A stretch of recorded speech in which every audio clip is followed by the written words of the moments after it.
All right, let's talk about the best times to visit Halloween Horror Nights at Universal's Orlando Resort. We're going to give you guys all of our best tips and tricks on crowd levels, dates, and times. So let's get started.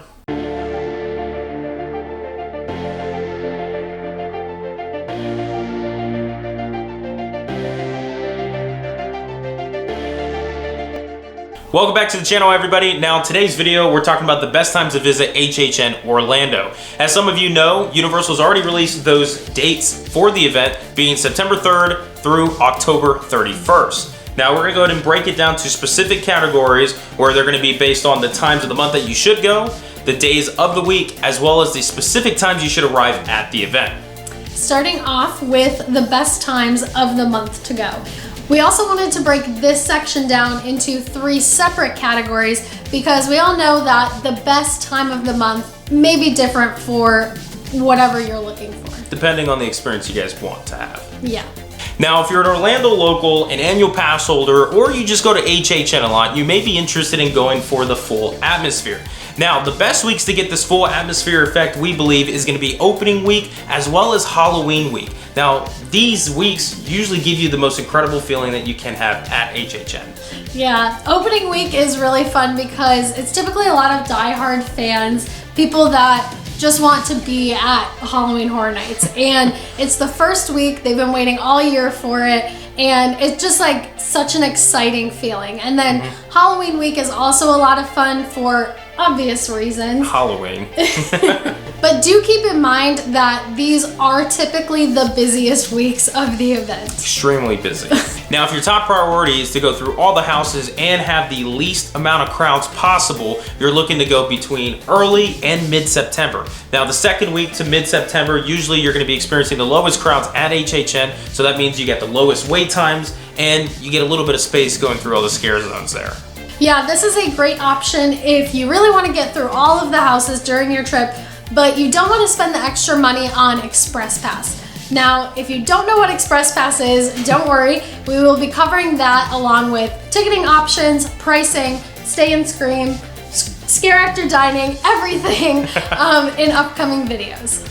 And finally, we have a combo of both. Now, this is going to be our preferred option just because it gives us a little bit of taste of that smaller crowds, but as well as putting us in that full spirit of having a nice full Halloween Horror Nights event. Now, we're looking around the time period of late September to early October is when you're going to get to experience this kind of in between of both worlds. So by this point in the run, the actors have really found their groove, and the houses and streets have really worked out the kinks to give you the best production possible, but you're also going to be able to avoid those late October crowds that can really run wait times up into like 2 to 3 hours long sometimes. Yeah, it's a swarm of people that you can also catch in the streets, and trust me, you don't want to be bumping side by side with strangers for the rest of the night. No. Also, a little pro tip, kind of like just a little random fact there for you guys. We are in Florida, so expect to have some showers. Usually September to October, they are pretty rainy seasons in Florida. So as you guys are planning your trip, and it's hot as well, and sometimes a little humid. So as you're planning that trip, be sure you guys bring some ponchos or umbrellas or anything that you guys have for your rain gear, and just be prepared to keep checking the weather just to see what may be coming to your event. All right, so now let's get into the best days of the week to visit. This is a fairly straightforward topic as we can kind of split the days of the week up into our slow, medium, and heavy crowds.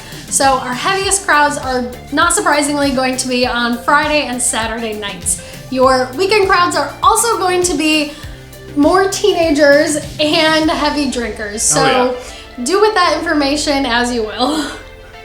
Now, our medium crowd nights are going to be Thursday and Sunday. And if you're looking for the slowest day, typically it's going to be Wednesday. Now, sometimes throughout the event, Horror Nights may add a Monday or a Tuesday there. However, it depends on the situation of the events and what they would have occur. So as you go to your event, make sure that you check with Horror Nights to see if they've added any special dates in there, like a Monday or Tuesday. Typically, HHN will not run the event on Monday and Tuesdays, but like we said, you never know, so always check. Especially around Halloween, they like to throw random Monday and Tuesdays in at the end of the event. So if you're going at the end of the event, just double check. Yeah. And also, this could be a factor because of weather. It may have ruined one day in the event early on, and they just want to throw one more out there just to get the crowds to be able to come back and enjoy it one more time. Finally, let's talk about the exact time that you should arrive at HHN. So we're going to cover this topic with the assumption that you are not visiting for a daytime park trip, because they will let you stay in the park if you have daytime tickets and HHN tickets, but we will cover that all in a later video. So if you are visiting for just HHN, we recommend that you plan to get to City Walk at least an hour before events start. At least. But if you really want to be prepared, what we recommend and the tip that we like the best is get to City Walk about 2 hours before the event starts. What this does is it allows you to beat the traffic, but also take some time in City Walk to look for some food. This will help cut down some of your time in the park, so instead of looking for some food, which could have some long wait times like the houses, you can actually spend waiting for the houses instead. This will allow you to try to get the most house and the most experience at Horror Nights possible. Yeah, we do love the HHN treats, but those houses and scare zones are what you're really there for. Oh yeah. So if you are planning to go multiple nights, if you have frequent Fear Pass, which we will get to in another video, or you just are planning to go for a very long time, another tip that we like to use is going later in the night.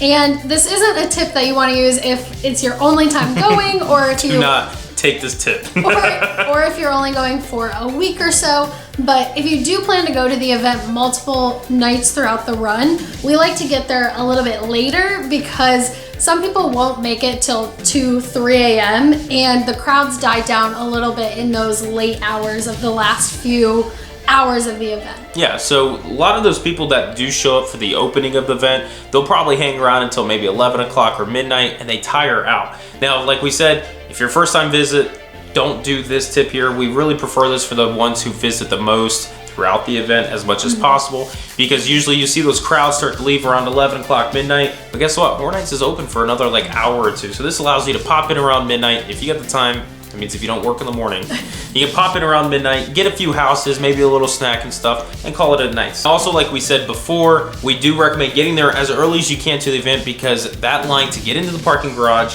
is insane. That's where you probably would waste the most time for this event, is just getting to the event. Not only do you have to go through the parking lot, you also have to go through security, then you have to go through City Walk, then you have to go through the gates to get in, and now you're finally in the park. That could take you an hour to an hour and a half on some of those busier nights in Horror Nights. And be sure, if you are staying at a resort on property, the lines for the boats and the buses, the resort transportation to City Walk, are probably going to be a little bit busier than they normally are, so make sure you plan for that as well.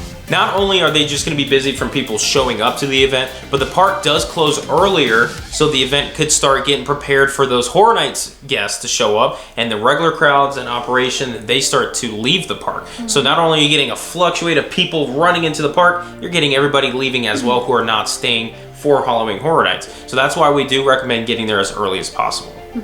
Basically, just pretend to be a dad getting to the airport for a flight.